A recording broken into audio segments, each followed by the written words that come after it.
일라디오. 안녕하십니까. 오늘 아침 일라디오 아나운서 오승원입니다. 장 받은 지 한참 지나서 보면 어느새 유통기한이 지나버린 경우가 종종 있죠. 유통기한이 한 열흘쯤 지난 두부, 2달쯤 지난 라면, 사둔 지 한 일주일쯤 지난 빵. 근데 이렇게 유통기한이 지난 식품들을 먹어도 되나 고민하다가 결국 버리는 경우가 많이 있죠. 이 유통기한은 시중에 상품을 유통 판매할 수 있는 기간을 뜻하는 거라서 이 기간이 지났다고 버리는 건 큰 낭비라는 지적이 많았습니다. 그래서 올해부턴 팔아도 되는 판매자 중심의 유통기한 대신 안전하게 먹어도 되는 소비자 중심의 소비기한으로 바뀌었고요. 식품의약품안전처가 지난해에 이어 총 39개 식품 유형 120개 품목의 소비기한 참고값을 추가로 공개했는데요. 이 기준에 따르면 라면의 최장 소비기한은 기존 유통기한이 92일이던 곳에서 108일이 늘어난 183일, 석 달 지난 정도까지는 먹어도 괜찮다고 하고요. 두부는 35일까지, 빵류는 54일까지, 어육 소시지 2종은 180일까지 대체로 한 2-3달 정도 더 먹어도 문제가 없다고 합니다. 개개인이 어떻게 보관했는지에 따라 정도의 차이가 있겠지만요. 식약처가 식품별로 소비기한 설정 실험을 거친 결과니까요. 참고하셔서 소비기한을 잘 정착시켜 나가면 좋을 것 같습니다. 8월 3일 목요일 오늘 아침 일라디오 출발합니다.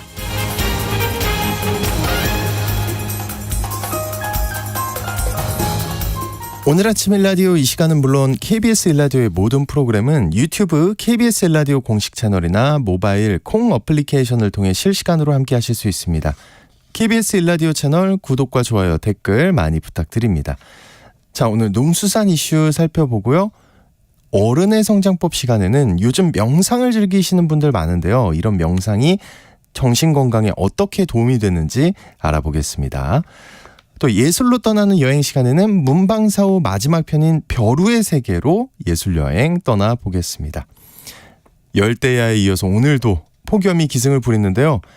여러분 계신 지역 상황은 어떠신지 또 방송 내용에 의견 있으시면 문자 보내주시죠. 단문 50원, 장문 100원이 드는 유료 문자 샵 9730으로 보내주시기 바랍니다. 유익한 정보와 살아있는 이야기가 있습니다. KBS 오늘 아침 일라디오.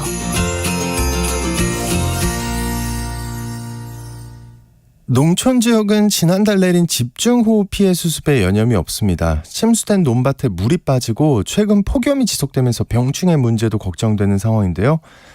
무엇보다 정부가 쌀 생산을 줄이기 위해 장려한 논에 콩을 심은 농가들 피해가 크다고 합니다.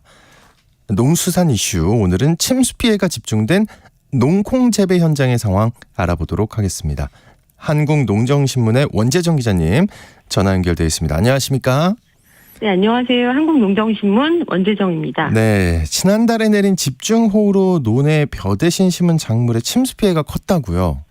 네, 그렇습니다. 요즘 농민분들과 전화통화를 할 때면 첫인사가 폭염에 무탈하신지 묻는 거고요. 또 하나가 비 피해는 없는지 묻습니다. 지난달 내린 집중호우 이후에 농촌은 피해 복구에 굉장히 바쁜 상황인데요. 말씀하신 것처럼 정부가 쌀 생산을 줄이기 위해 올해 논에 벼 대신 다른 작목을 심도록 정책적으로 유도했습니다. 그런데 이번 집중호우에 침수된 논이 많았고요. 벼는 물에 잠겼어도 이후 재배에 심각한 문제가 없습니다만 정부가 정책적으로 유도한 콩을 심은 논은 심각한 피해가 발생했고 피해 면적도 굉장히 큰 규모입니다. 네, 논에 심은 콩이 유독 침수 피해 면적이 큰 이유가 뭘까요? 네, 현재 지금 전라북도의 논콩 재배단지에 침수 피해가 집중된 양상인데요. 어제 이제 논에 콩을 심었다가 침수 피해를 입은 전북 김제 지역의 농민분과 전화로 상황을 파악해봤더니요. 논콩의 대규모 침수 피해는 이 전략작물 직불제가 연관돼 있었습니다. 올해 정부가 전략작물 직불제를 처음 도입했는데요. 논에 벼 대신 전략작물을 심으면 직불금을 지원하는 정책입니다. 전략작물 직불제의 핵심 취지는 쌀을 적게 심자는 것이고 또 하나는 자급률이 낮은 작물을 심어서 자급률을 좀 높여보자는 계획인데요. 이 전략작물 직불제를 받을 수 있는 하계 작물은 제한이 돼 있습니다. 콩, 사료작물, 가루쌀 이 세 가지인데 현장 얘기를 들어보면 사료작물을 심어서 전략작물 제품을 받는다고 해도 소득면에서 쌀 농사를 지었을 때보다 큰 이득이 없다고 하고요. 또 가루쌀은 정부가 단지를 조성해서 육성을 하다 보니까 개인적으로 심고 싶다 해서 선택할 수 있는 폭이 굉장히 적은 품목이라고 합니다. 또 가루쌀 자체가 생소하기 때문에 선뜻 재배하기에는 부담이 크다는 점도 있고요. 따라서 전략작물 직불금을 받으려는 농민들 상당수는 논에 콩을 심을 수밖에 없다는 결론입니다. 그래서 김제 지역의 이 농민분도 지난해에는 6필지, 한 필지가 1200평인데 한 7,000여 평의 논에 콩을 심었다면 올해 전략작물 직불제에 동참하기 위해서 그동안 지자체에서 굉장히 권장을 많이 했기 때문에 지난해보다 2배 많은 12필지, 그러니까 근 15,000평 정도의 논에다가 콩을 심었다고 합니다. 이보다 많은 면적의 농콩을 심을 농가들도 굉장히 많은데요. 그래서 이제 김제 지역에는 콩을 심은 논이 급증한 상황이었다고 합니다. 이게 정부의 쌀 감산 정책을 따른 결과 농콩 재배가 정말 크게 늘었다는 말이네요. 네, 맞습니다. 실제 전라북도에서 집계한 2023년 하계 전략작물 재배 면적은 전체가 13,456헥타르인데요. 품목별로 살펴보면 농콩이 가장 많은 11,577헥타르, 그러니까 전체의 86%가 농콩을 심은 거고요. 그다음에 가루쌀, 사료작물 순서입니다. 지난달 집중호우로 전북도에서는 농콩 재배 단지가 가장 침수 피해가 크다 이렇게 밝혔습니다. 구체적인 피해 상황이 어떤가요? 예, 이번에 이제 12필지에 농콩을 심은 김제 농민분 이야기를 종합해서 설명을 드리자면 농콩 같은 경우는 파종을 한 상태에서 물에 잠기면은 콩이 발화가 안 된다고 합니다. 땅속에서 그냥 썩는다는 얘기고요. 콩을 조금 일찍 심어서 한참 자라고 있는 경우라도 물에 한번 잠기고 나면 생육의 장애 요인이 굉장히 큰데요. 물이 빠진 뒤에도 땅속은 여전히 수분이 많은 상태가 유지가 되고 거기에 지금처럼 고온과 강한 햇빛까지 내리쬐면 뿌리 상태가 굉장히 좋지 않게 됩니다. 그리고 침수 이후에 지상부 경우에는 잎사귀가 거의 다 떨어진대요. 줄기만 앙상하게 남거나 줄기 끄트머리에 잎사귀가 몇 개 남아있는 상태가 된다고 합니다. 물에 잠긴 콩이 다행히 죽지 않고 수확기까지 버텨준다고 해도 문제는 또 있는데요. 이게 키가 쭉쭉 크지 않은 굉장히 작은 상태에서 꽃이 피고 꼬투리가 달리는 이런 모습으로 성장을 하게 되는데 건강하게 잘 자란 콩은 100개의 꼬투리가 달린다고 하면 침수 피해를 입은 콩은 꼬투리가 10개 이하 달릴 정도로 수확량이 크게 줄어듭니다. 10분의 1이네요? 네. 한 번 물에 잠긴 콩은 그러면 수확기까지 영향이 이어지는 거네요? 네, 맞습니다. 물에 잠겨서 제대로 크지 않은 콩은 수확량 자체도 굉장히 크게 줄어들 뿐만이 아니라 수확 작업을 하는 데 애로사항이 굉장히 많다고 하는데요. 텃밭처럼 농사 규모가 작은 곳에 심은 콩이라면 낫으로 쑥쑥 배서 끊어내니까 작물 전체에 달린 콩꼬투리를 대부분 다 거둘 수 있는데 워낙 넓은 면적 7,000평, 15,000평 이렇게 넓은 논에 심은 콩은 콤바인이라는 기계로 수확을 하거든요. 벼를 베듯이 콩을 베서 기계에 콩을 모으는 건데요. 문제는 땅이 대리석처럼 매끈하지 않고 울퉁불퉁하기 때문에 기계가 망가질 우려가 있어서 이 작물을 베어내는 칼날을 땅에서 한 10cm 정도 띄워서 베는 작업을 하게 된다고 합니다. 그럼 결과적으로 20cm 위에 달린 콩꼬투리를 수확해서 기계에 넣고 지상부 가까이에 달린 콩꼬투리는 수확을 하지 못하게 된다고 하는데요. 과거 같은 경우는 기계 수확하고 난 이후에 여성 농민분들이 낫으로 다 베서 알뜰하게 수확을 다 하기도 했다는데 아시다시피 지금 인력난이 심각해서 그런 후작업을 기대할 수 없는 상황입니다. 그래서 콩이 침수 피해를 입으면 수확량 자체도 줄고 또 기계 수확에 최적화된 상황도 아니기 때문에 결국 농콩을 심은 농가의 소득에도 굉장히 큰 악영향을 줍니다. 현재 침수 피해를 입은 농콩 재배 농가들은 어떤 입장일까요? 예, 지금 전북 김제에는 현수막이 좀 내걸려 있다고 하는데요. 내용을 보면 정부가 권장한 논콩 가루쌀 국가가 책임져라. 김제시를 특별 재난지역으로 선포하라. 이런 내용들이 좀 걸려 있는데요. 농림축산식품부에서는 아직 명쾌한 답을 내지 않고 있는데 농민분들이 혼란을 겪는 것들 중에 하나가 지금 8월에 접어든 이 시기에 농콩 농사가 망했으니까 다른 걸 심자고 해도 선택할 품목이 마땅치 않다는 겁니다. 가을에 수확할 배추가 대안이라면 대안인데요. 대다수 농콩 피해 농가들이 배추 농사에 쏠리게 되면 가을엔 또 배추값 폭락 우려 안 할 수 없고요. 그럼 농콩을 다시 심으면 되지 않냐 이렇게 질문하실 수도 있는데 그것도 간단한 문제가 아닙니다. 수확 시기 자체가 너무 늦어진다 그래요. 침수 피해가 없는 논콩 같은 경우는 수확 시기가 10월 말, 11월 초 이렇게 끝나는데요. 지금 다시 심는 논콩 같은 경우는 수확 시기가 11월 말에서 12월 초까지 넘어갑니다. 근데 너무 추우니까 서리 피해 우려 안 할 수가 없고요. 그러겠네요. 네. 또 이모작으로 심는 동계작물 이 심는 시기가 너무 늦어지는 그런 문제도 생깁니다. 그러니까 밀이나 보리를 심는 시기가 너무 늦어진다는 건데요. 이 작기가 여름에 논콩 심었다가 겨울에 밀이나 보리를 심는 이 이모작이 이렇게 원활하게 이어져야 되는데 그거 자체가 붕괴되는 결과로 이어집니다. 정부가 좀 대책을 마련해야 하지 않을까 하는 생각이 드네요. 네, 논콩 재배 농가들은 콩을 다시 심기엔 너무 늦었고 또 다른 작물을 심으면 전략작물 직불금을 받지 못하는 것 아니냐 이런 불안감도 굉장히 컸는데요. 이 문제는 조금 가닥이 잡히는 것 같습니다. 논콩 침수 피해가 집중된 전북도에서 지난 1일 발표한 내용을 보면 올해 한 해 전략작물 재배 피해 농가에 직불금을 지급하는 기준을 완화한다 이렇게 밝혔습니다. 완화하는 내용 구체적으로 좀 살펴보면 파종을 다시 하거나 보충해 심는 방법 등을 통해서 작물 재배를 지속할 경우 정상 재배 상태가 아니더라도 전략작물 직불금을 지급하겠다는 것이고요. 네. 또 하나는 파종 시기를 놓친 등의 이유로 재배 작목을 전환하거나 농지가 유실돼서 재파종하기 어려울 경우에도 시군의 판단 하에 직불금을 지급한다고 합니다. 이번 집중호우 피해 농가는 읍면 동사무소에 자연재해 피해 등록 신청서를 8월 31일까지 제출해야 되고요. 피해 상황을 확인해서 정부가 12월경에 직불금을 지급할 예정이라고 하니까 준비를 좀 하셔야겠습니다. 그런데 이게 전북도만의 기준이 완화된 건지 전국 모두 해당되는 건지 조금 추가 취재가 필요한 상황입니다. 집중호우 피해는 자연재해지만 올해 농콩 재배 농가의 침수 피해가 급증한 것은 농림축산식품부의 전략작물 직불제 정책 영향이 크다는 게 명백한 사실이기 때문에 이 기준으로 충분한 피해 대책이 마련됐으면 합니다. 네, 농수산 이슈 한국농정신문의 원재정 기자가 전해드렸습니다. 오늘 고맙습니다. 네, 고맙습니다.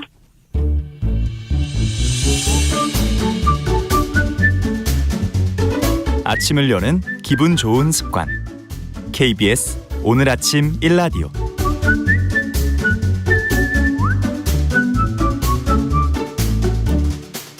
전통의 멋과 맛을 느낄 수 있는 시간, 예술로 떠나는 여행입니다. 오늘은 문방사우의 마지막 편 벼루의 세계로 떠나보겠습니다.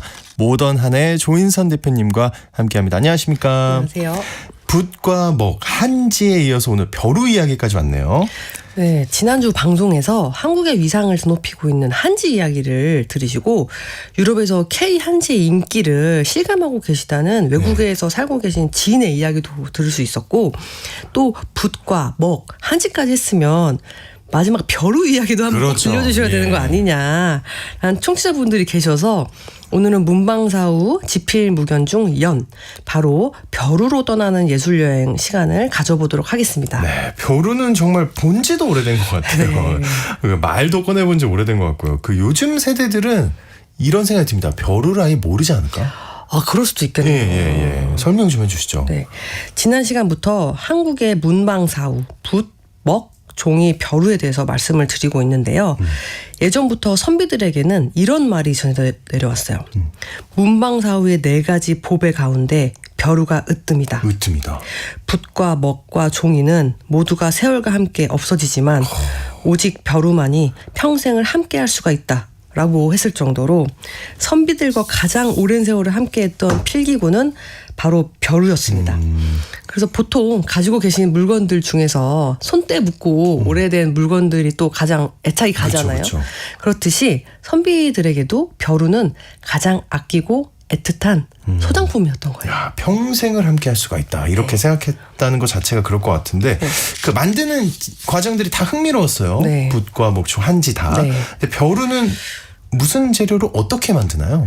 네, 우선 벼루를 만드는 과정은 맑은 소리의 원석을 두드려가면서 원하는 벼루의 크기만큼 다듬어주고 망치, 정, 조각칼만을 이용해서 먹을 갈아내는 부분과 먹물이 보이는 부분까지 정교하게 다듬으면 기본 모양의 벼루가 탄생하는데요.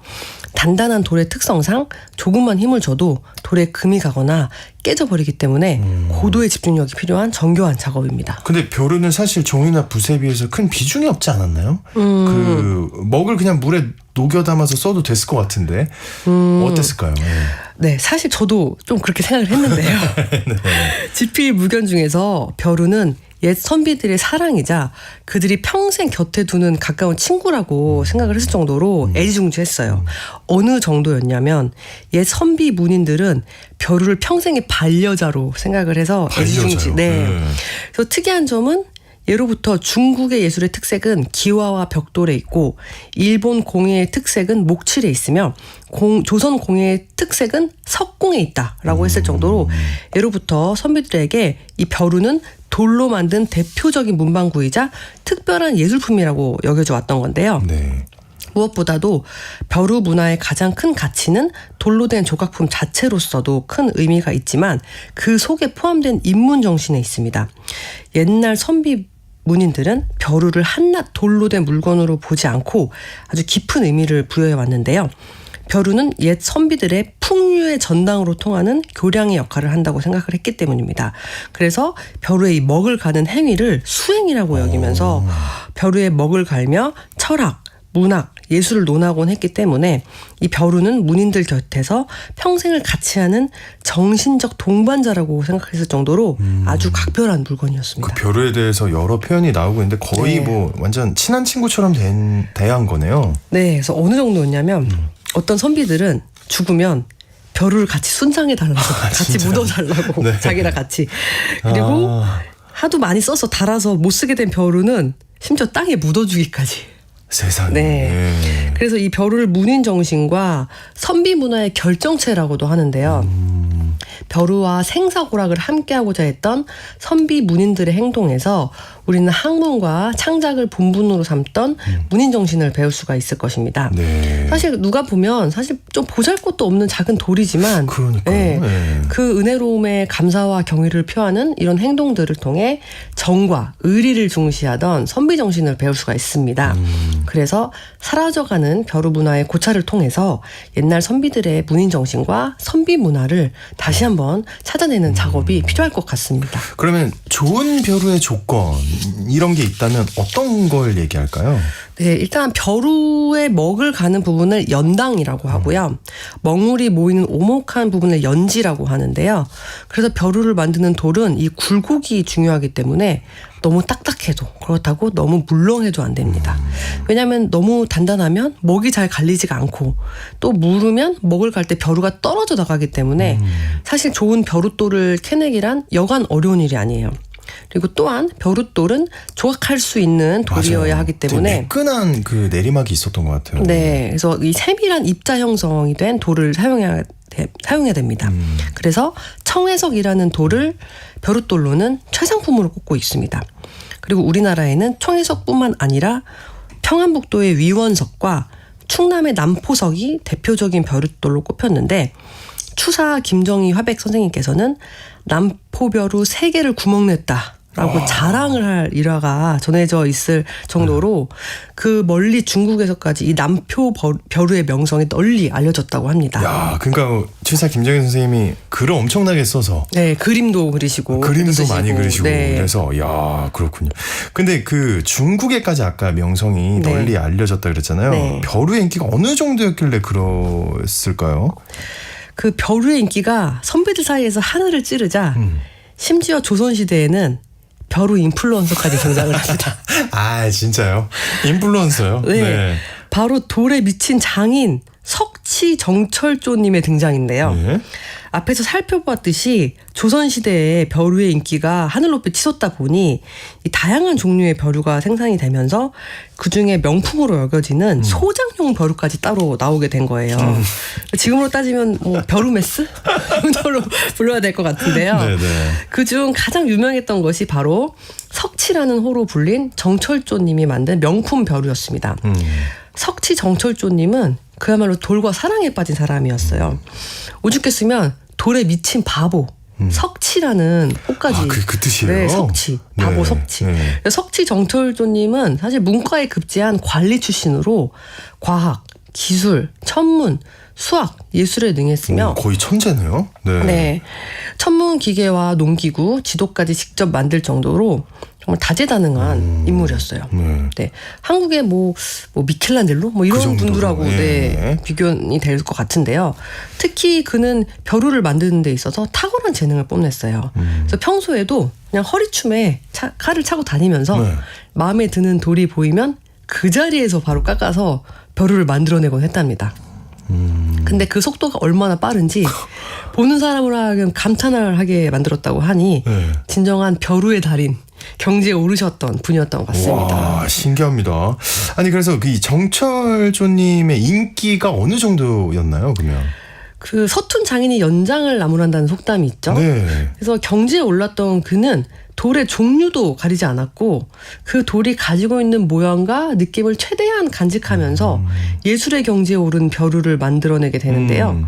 이런 그의 작업 속도와 예술혼 때문에 조선 선비들은 정철조의 벼루를 하나만 가지는 게 소원일 정도였다고 합니다. 진짜요. 예. 그리고 그 벼루에 대해서 당대 선비들은 이런 평가를 합니다.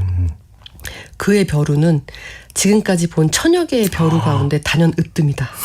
그리고 본래 생김새에 따라 약간의 요철을 그대로 살려두었지만 갈고 깎은 정밀한 만큼은 보통 사람이 절대로 미칠 수 없는 대단한 작품이다. 이야, 이런 평까지. 극찬이네요. 예. 네.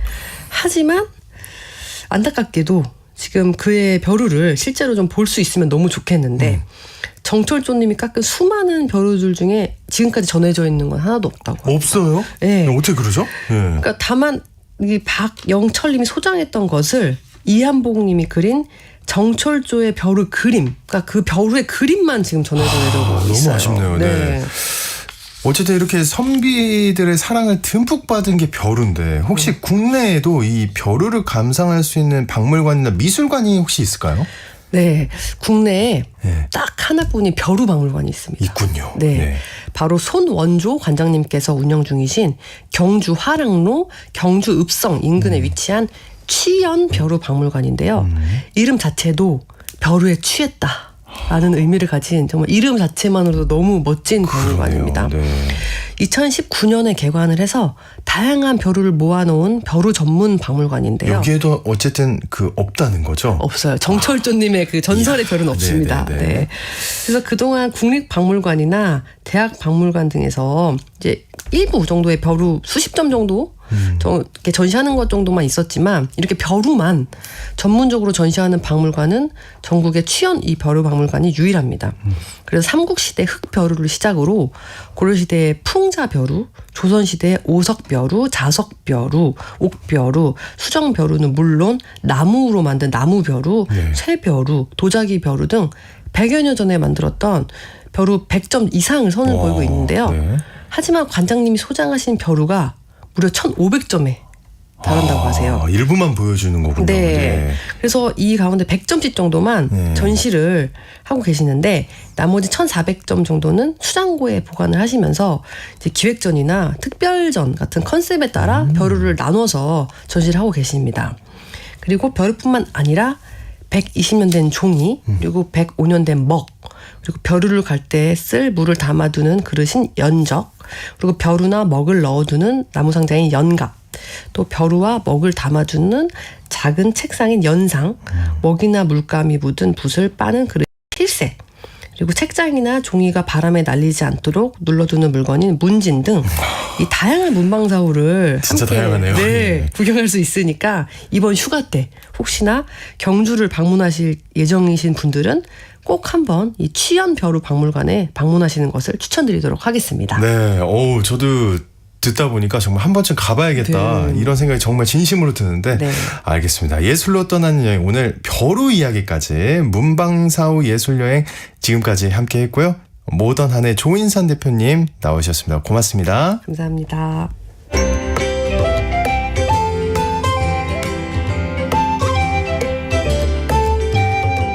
상쾌한 하루의 시작. KBS 오늘 아침 1라디오. 서툰 어른들의 마음이 자라는 어른의 성장법 시간입니다. 마음을 다스리기 위해 명상을 하신다는 분들이 많이 있는데요. 호흡을 가다듬고 잡생각을 떨어버리는 그런 훈련을 하는 건데요. 오늘은 이런 명상이 정신건강에 어떻게 도움이 되는지 살펴보겠습니다. 정신과 전문의 신재현 원장님 나와주셨습니다. 안녕하십니까? 네, 안녕하세요. 신재현입니다. 네, 오늘 많은 분들이 좀 관심을 가질 주제인 것 같아요. 네, 오늘은 명상에 대해서 좀 얘기를 나눠볼 건데요. 워낙 요새 좀 관심이 많죠. 명상에 대해서. 그렇죠. 영상이나 뭐 책 같은 데서 워낙 얘기를 많이 하고 있고요. 뭐 TV에서도 보면은 제가 최근에 봤었는데 명상하는 시간을 갖고 또 도움을 받았다는 배우분도 계시고 또 명상하는 것이 삶의 전환점이 됐다는 래퍼분도 계시고 이런 이제 컨텐츠들이 아주 좀 다양하게 나오는 것 같습니다. 근데 최근 몇 년간 명상에 대한 관심이 부쩍 늘어나고 있다고 들었어요. 그 네네. 이유가 있을까요? 뭐 여러 이유가 있겠습니다만 무엇보다 좀 사는 게 팍팍해서 그런 게 아닌가 저는 생각을 합니다. 그 시대에 인기가 있는 컨텐츠들이 바로 그 시대 대중의 욕구를 반영하는 거잖아요. 대형 서점 가보면 이제 보통 가장 상위에 올라 있는 게 돈 관련해서 경제 신재현 서점. 원장님 책이 아니었습니까? 네. 제가 나온 지 좀 됐습니다. 네네. 네. 네. 그래서 뭐 사실 돈이 굉장히 중요하잖아요, 우리한테. 그 수십 년 동안 꾸준히 사람들이 관심을 가져온 컨텐츠인데 최근에 경제 서적과 함께 나란히 진열되어 있는 베스트셀러가 바로 심리, 마음 관련한 책이거든요. 돈만큼이나 우리 마음 건강에 대한 관심도 좀 뜨거운 편이고 곱씹어 생각해 보면 그만큼 우리 마음이 흔들리거나 상처받는 일이 많은 사회다. 맞아요. 지금 우리가 살아가는 사회가 그렇게 생각할 수가 있을 것 같고요. 명상과 관련한 이야기들도 사람들의 관심을 많이 받고 있는데 역시 뭐 힘든 마음을 어떻게 좀 달래볼 수 있을까에 대해서 사람들이 답을 찾는 어떤 과정에서 그게 좀 인기를 얻고 있는 것 같습니다. 네, 정말 눈에 많이 보입니다. 사실 막 부자 되는 법 옆에 항상 또 굉장히 좀 극단적으로 보이는 명상책이 자리 잡고 그렇습니다. 있었는데, 네, 맞습니다. 근데 명상이라는 게 사실 쉽게 접근하기엔 좀 생소하고 어려운 면이 있는 것 같아요. 그렇죠. 예, 저도 이제 정신과 의사로 일한 지가 10년 조금 넘었는데 사실 예전에 제가 배울 때만 해도 명상이 우리 건강에 있어서 그렇게 중요한 컨텐츠까지는 아니었거든요. 치료의 어떤 좀 보조적 수단을 여기는 분위기였고요. 잘 모를 때는 그래서 좀 저도 막연하게 명상한다고 하면은 절벽에서 도복을 입고 뭐 가부좌를 들고 앉아서 몇 시간이 집중하는 네, 그런 네. 느낌으로 이제 생각했었는데 이제 좀 생각해 보면 이제 조금 많이 바뀐 것 같아요. 또 하나 이제 우리한테 생소한 이유가 있거든요. 우리에게 이제 세상에 반응하는 방식이 크게 두 가지가 있는데 하나는 문제 해결 방식입니다. 문제를 해결해 나가는 방식이죠. 우리는 세상의 모든 문제를 답이 있는 것처럼 여기고 그걸 해결하면서 살아가고 있죠. 그 방식이 꽤 잘 통하는 편이고 또 그게 좀 잘 먹히기 때문에 우리 인류가 어려운 문제를 해결하면서 문명을 발전시키고 있는 거라고 할 수가 있겠습니다. 또 하나의 방식이 관찰자 방식이거든요. 관찰자. 그러니까 세상 모든 일들이 다 해결해야 될 문제는 아니거든요. 예쁜 노을을 보거나 또 시원한 바다를 바라볼 때조차도 문제 해결하듯이 하다 보면 또 이제 잘 안 되죠. 네. 네, 그러면 안 되는 거고 너무 안타까운 일이죠. 그럴 땐 그저 관찰하는 게 필요한데요. 두 가지 방식 다 중요하고 우리한테 필요한 방식인데요. 아시다시피 우리는 한 가지 방식에 많이 쏠려 있습니다. 무슨 방식일까요? 문제 해결? 그렇죠. 문제 해결에 많이 우리가 쏠려 있는 편이고요. 그래서 이제 문제 해결 방식이 만연하다 보니까 명상이나 뭐 요가 같은 이런 관찰자 방식의 반응 방식이 익숙하지가 않은 거죠. 우리 마음 문제에 있어서도 최근에 한 수십 년 동안에는 수학 문제나 과학 문제 풀듯이 뭔가 답이 있을 거다. 네, 이게 답이 있으니까 답을 풀면은 내가 이제 그 아무래도 문제를 해결할 수가 있고 마음의 모든 고통이 사라질 것이다라고 생각하고 열심히 연구하고 노력해봤는데 사실은 별로 그게 효과가 없었다는 거죠. 오히려 좀 더 역효과가 날 수도 있다라고 얘기하고 있고요. 그래서 명상에 관심을 갖게 된 배경이 바로 여기에 있는데요. 우리 마음과 거리를 두고 관조하는 방식이 건강에 효과가 있고 이 연습하는 한 가지 방식으로서 이제 좀 관심을 받고 있는 겁니다. 그러니까 뭘 하려고 하는 게 아니라 그냥 관조하는 것만으로도 도움이 된다. 그렇죠. 그런 방식 오히려 좀 우리 마음을 다루는 데 있어서는 중요한 방식이라는 거죠. 어떻게 보면 명상 효과 있고 과학적 근거가 생기면서 더 대중화가 됐다고 볼 수도 있겠네요. 그렇죠. 네, 명상이 과학화가 되면서 좀 대중한테 널리 퍼지기 시작했다고 볼 수가 있고요. 명상하는 행위 자체가 정신건강에 준 효과가 굉장히 많이 연구가 됐거든요. 그래요. 생각해보면 우울증이라는 병이 있잖아요. 우울증 치료에서 가장 많이 사용하는 치료 방법 중에 하나가 약물 치료인데 약물 치료는 아무리 오래 치료해도 사실은 환자의 3분의 1 정도만 치료가 되고요. 3분의 1 정도는 잔류 증상이 남아있고 3분의 1 정도는 치료가 안 된다고 합니다. 그래서 아무리 열심히 약물 쓰더라도 잔류 증상이 남아서 내내 고통받는다고 알려져 있고요. 그래서 우울증뿐만 아니고 그 여러 정신과 질환과 심리 문제에 있어서도 그 고통에 대처하고 또 조절하게 도와주는 방법 중 하나로 명상이라는 수단에 주목하고 있습니다. 네. 그럼 명상이란 거를 구체적으로 어떤 행위로 정의를 할 수가 있을까요? 현대화된 명상이 건강을 위한 하나의 수단으로 인식하는 경향이 강하거든요. 근데 사실 명상 자체를 한번 생각해 보면은 눈을 감고 다른 생각하지 않고 있는 상태 그 자체가 명상의 상태라고 볼 수가 있을 것 같습니다. 사실은 뭐 굉장히 오랫동안 사용되어 온 용어기도 하고 또 사용되어 온 방법인데요. 여러 종교나 철학에서도 관찰할 수 있는 훈련법이기도 하고요. 명상이 영어로 메디테이션이라고 하잖아요. 네. 네, 이 용어가 처음에는 기독교에서 시작됐다고 합니다. 기독교에서. 그 기독교에서는 이제 그 조용하게 성경 내용을 좀 곱씹어 보거나 아니면 묵상 기도를 하는 그런 행위 자체를 메디테이션이라고 하고요. 불교에서도 참선하는 게 있잖아요. 네, 매일 참선하는 행위가 존재하기도 하고 그만큼 명상의 역사가 오래된 만큼 종류는 굉장히 많습니다. 우리가 하는 요가나 태극권 같은 것도 어떻게 보면 명상의 한 종류라고 볼 수가 있을 것 같고요. 이 중에서 현대화되고 과학화된 명상의 한 종류가 마음챙김 명상이라고 하거든요. 마음챙김 명상. 네. 그래서 아마 들어보셨을 거예요. 그런 용어를요. 저 맨날 제가 찾는 디지털 시계에서 마음 챙김하라고. 그렇죠. 워낙 이제 대중적으로 많이 쓰이는 단어고요. 네, 네. 그 존 카바진이라는 분이 계시는데 이분이 예일대에서 1979년도에 마음챙김에 기반한 스트레스 관리 프로그램을 처음 만들었거든요. 그래서 이 프로그램을 계속 이제 운영을 하면서 마음챙김 명상이 대중화에 기여를 했는데요. 오랜 시간 동안 연구를 통해서 이 명상이 우울증, 불안장애 같은 마음의 문제뿐만이 아니고 만성적인 통증, 암 그리고 스트레스 같은 다양한 심신의 문제에 완화 혹은 치료 효과가 있었다는 것이 밝혀졌습니다. 그 재미있는 사실은 이분도 이제 22세에 처음 이것들을 이제 생각하고 조금씩 참선을 하면서 수련을 하기 시작했다고 하는데 이분이 영향을 가장 크게 받은 분이 숭산 스님이라는 분인데 한국 분이라고 합니다. 그래요? 네, 한국에 처음 오셔가지고 수련하시면서 이런 좀 마음챙김 명상에 대한 힌트를 얻었다고 하네요. 숭산 스님.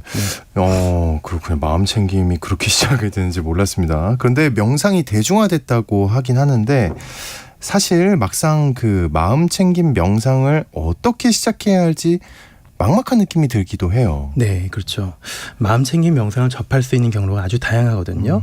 온라인 서점에서 제가 어제 한번 검색해 보니까 50권 넘게 책이 검색이 되더라고요. 그만큼 굉장히 많이 대중화되어 있다는 얘기고요. 포털 사이트나 유튜브에서 잠깐 검색해 보면 짧은 글이나 영상도 쉽게 찾아볼 수가 있고요.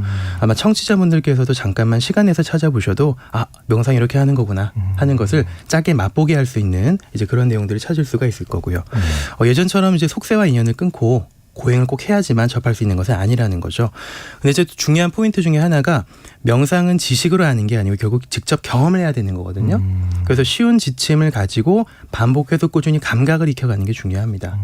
유튜브에서 마음챙김 명상이라고 검색해보면 짧은 가이드 명상이 나오거든요. 뭐 바디 스캔이라든지 호흡 명상 같은 것들이 좀 나오는데 그리고 한 10분 전의 영상들이 많이 나오니까 한번 따라해보면 어떤 느낌인지 알 수가 있습니다.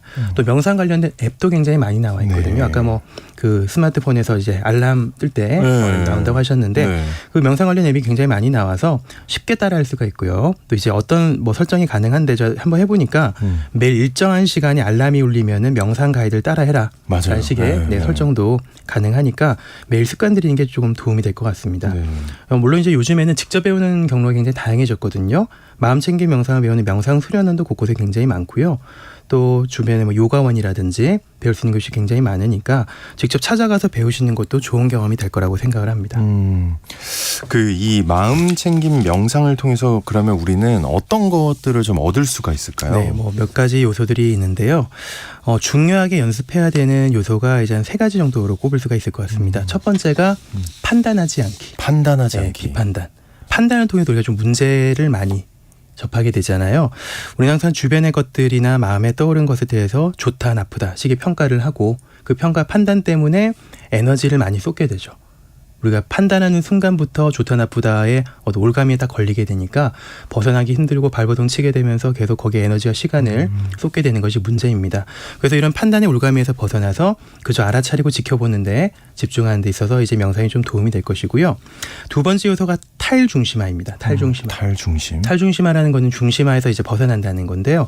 좀 생소한 단어인데 우리가 항상 중심에 있던 상황과 사건에서 몇 발자국 뒤로 물러나서 지켜보는 것을 말합니다. 요즘 학습에서 많이 나오는 용어가 있는데 메타인지란 말 들어보셨죠? 메타인지. 들어보긴 했는데. 메타인지가 그리고 어떤 거냐면 이제 현재 상황에 몰입하는 것이고 현재 상황에 좀 벗어나서 좀 더 객관적으로 전체 상황을 아울러서 바라보는 능력을 말하거든요. 그리고 메타인지와 좀 비슷한 부분이 있죠. 우리는 이제 우리가 경험하는 데 있어서 주관적으로 느끼고 생각하는 것에 따라 자동적으로 움직이게 되는데, 그러니까 마음이 만들어낸 자동 조종 장치라고 생각하시면 좀 편할 것 같은데요. 그에 따라서 우리가 살아가게 되는데 운전해 보셨으면 아실 거예요. 네. 운전을 하게 되면은 마음속에 좀 고민이 있는 상태에서 고민이 한참 빠져서 막 운전하다 보면은 벌써 목적지에 와 있거든요. 그렇죠, 그렇죠. 그렇죠. 근데 네. 이제 그 과정 중에서 뭐 오늘 날씨가 어땠는지 주변의 변화가 어땠는지 전혀 알아차리지 못하게 되는 경우가 생깁니다. 그래서 이런 것처럼 우리 마음을 몇 걸음 뒤에서 관찰할 수 있으면 현 상황과 새로운 관계를 맺게 되고요. 그리고 더 나아가서 상황을 있는 그대로 받아들일 수 있는 힘이 커지게 됩니다. 날씨도 한번 생각해 보면 좀 이제 비슷하게 우리가 받아들일 수가 있을 것 같은데 오늘 날씨가 너무 덥잖아요. 너무 더운 날씨가 있다고 해서 그 날씨와 싸우려는 사람은 없거든요. 그렇죠. 예, 하늘에다 막 삿대질하면서 욕하는 사람은 없죠. 네, 이상해 보죠. 그러면은 네. 이제 오늘 좀 날씨가 더우니까 그냥 반바지나 반팔 입고 나가자. 좀 과한 활동 하지 말자라고 생각하고 이런 식으로 좀 생각을 하면서 그냥 받아들이잖아요. 네. 그것처럼 과몰입하지 않고 벗어나서 관찰하고 또 받아들이는 능력을 기르는 것이 명상을 통해서 길러지게 되는 거죠. 또 세 번째 요소가 자각하고 내려놓는 거거든요. 네. 네, 뭐 내려놔라 말은 많이 하지만 쉬운 일이 아니죠. 네, 그 자각을 하기 위해서는 알아차림의 포인트를 좀 찾아야 되는데 우리가 가장 초점을 많이 맞추는 부분이 몸의 변화입니다. 우울감이나 불안감 같은 이런 감정의 변화가 생길 때 몸에서 어디가 가장 먼저 변화한지를 감지하고 알아차리고 자각하는 훈련을 하거든요. 그래서 일종의 좀 사인으로 여기는 것이고 그 사인이 나타나게 되면 그런 감정과 상황과 싸우려고 하지 않고 자각하고 나면 좀 더 건강한 다른 요소들에 집중을 하면서 흘려보내는 시도를 자꾸 연습을 하는 거죠. 그런 과정들을 통해서 우리가 좀 더 쉽게 내려놓는 것이 가능해집니다. 저도 해봐야겠다는 생각이 드는데 좀 시작하기 위한 좋은 팁이 있을까요? 많은 분들이 좀 너무 부담을 많이 갖게 되잖아요. 명상을 그렇죠. 한번 해보자고 네. 하면은 그래서 가장 좋은 그 처음 시작점이 호흡입니다. 호흡. 네, 깊게 들어가지 않아도 정기적으로 호흡에 집중하는 시간을 가질 수 있으면은 중요한 발표 전에, 면접 전에, 또 시험 직전에 주변 자극이 휘둘리지 않고 잠잠한 마음을 유지할 수가 있거든요. 저희가 짧게 연습하는 방법으로 TMBS라고 하는데 TMBS요. TMBS 네. 한글로 번역하면 3분 명상 정도가 될 것 예. 같습니다. 3분 네, 명상. 어떤 방법이냐 하면은 네. 첫 1분은 주변에 들리는 소리에다가 이름을 붙입니다. 소리. 이름을 붙여요? 네, 지금 그러니까 들리는 소리가 있나요? 원장님 소리밖에 그러니까 네. 제 목소리, 네. 원장님 소리 네. 이름을 딱 붙이는 거죠. 네. 에어컨 소리가 들리면은 에어컨 소리. 중요한 거는 판단하지 말고 이거 시끄럽다, 뭐 조용하다, 좋다, 나쁘다를 판단하는 것이 아니고 그냥 이름 붙이고 그저 알아차리는 연습을 하는 것을 1분 정도 합니다. 네. 그 다음 1분은 어떤 거냐면 몸에서 느껴지는 감각의 이름을 붙이거든요. 지금 몸에서 느껴지는 감각이 어떤 게 있으신가요? 지금요? 긴장된다? 언제 끝내지? 요즘 뭐 이제 엉덩이가 의자에 앉아 있는 느낌, 아. 네, 발바닥이 뭐 바닥에 닿는 느낌, 이제 이런 것들이 이제 몸에서 느껴지는 감각이잖아요. 거기다 이제 이름을 붙이면서 알아차리는 것이 두 번째 단계고요. 또 나머지 1부는 코끝의 호흡에 집중하는 단계죠. 마지막 1부는 이제 몸 안에 감각에서 호흡으로 이제 초점을 맞추면서 조금씩 거기 초점 맞추면서 1분 정도 가만히 관찰하는 단계가 총 3분 정도 되는데 이 3분 정도의 시간을 거치고 나면은 조금 더 잠잠하고 고요해진 느낌을 받을 수가 있거든요. 그러니까 어려운 것들은 아니니까 한번 해보시면 도움이 될 것 같습니다. 알겠습니다. 그리고 또 호흡 외에도 일상에서 명상을 좀 꾸준히 실천해가는 방법이 있을까요? 네, 흔히 생각하는 뭐 참선하듯이 네. 시간을 들여서 하는 공식적 명상이 있기도 한데요. 일상에서 마음 챙김 명상은 충분히 할 수가 있는데 꼭 중요한 어떤 진지하게 특별한 노력을 기울이는 것이 아니고 일상생활 하면서 거기서 알아차림을 이제 연습을 할 수가 있거든요. 먹을 때도 그렇죠. 네. 우리가 그냥 막 음식 맛을 맛있다 하면서 먹게 됐는데 그게 아니고 음미하듯이 음식의 향이나 맛이나 목 넘김 같은 것을 관찰하면서 와인 먹을 때처럼 한번 먹고 음미하면서 조금씩 목으로 삼켜도 보고 이런 느낌을 자각하는 행위 자체가 마음 챙김의 어떤 연습 행위가 될 수가 있고요. 걸을 때도 마찬가지고. 예. 전 개인적으로 설거지할 때 좀 그런 느낌 많이 받는데요. 설거지할 때 이제 그릇에 좀 이렇게 하다 보면 좀 뽀득뽀득한 느낌이 느껴지잖아요. 네. 근데 그런 것들을 좀 집중하다 보면 그 행위 자체에 몰입하게 되는 순간이 있더라고요. 그래서 일상에서 내가 만나는 순간에 주의를 기울여서 관찰할 수 있으면은 그 순간 자체가 명상의 훈련 과정이 될 수가 있을 것 같습니다. 와이프분이 굉장히 좋아하는 알고는 많이 하지는 않습니다. 예. 네, 어른의 성장법 오늘은 명상과 정신건강에 대해 얘기 나눠봤습니다. 지금까지 정신과 전문의 신재현 원장님과 함께했습니다. 오늘 고맙습니다. 네, 감사합니다. 네, 무더위에 밤낮으로 지치는데요. 우리 6732님 화가 났구나, 많이 덥구나 하고 알아차리고 내려놓으라는 거네요. 한번 해보겠습니다. 불쑥불쑥 화가 올라올 때 해보겠다고 6732님이 보내주셨습니다. 네, 지금 신재영 원장님이 살짝 웃으셨거든요. 네, 아주 만족스러운 반응이 아닌가. 모두 다들 짜증나는 하루 보내지 말고 기분 좋은 하루 보내시길 바랍니다. 저는 내일 다시 돌아올게요.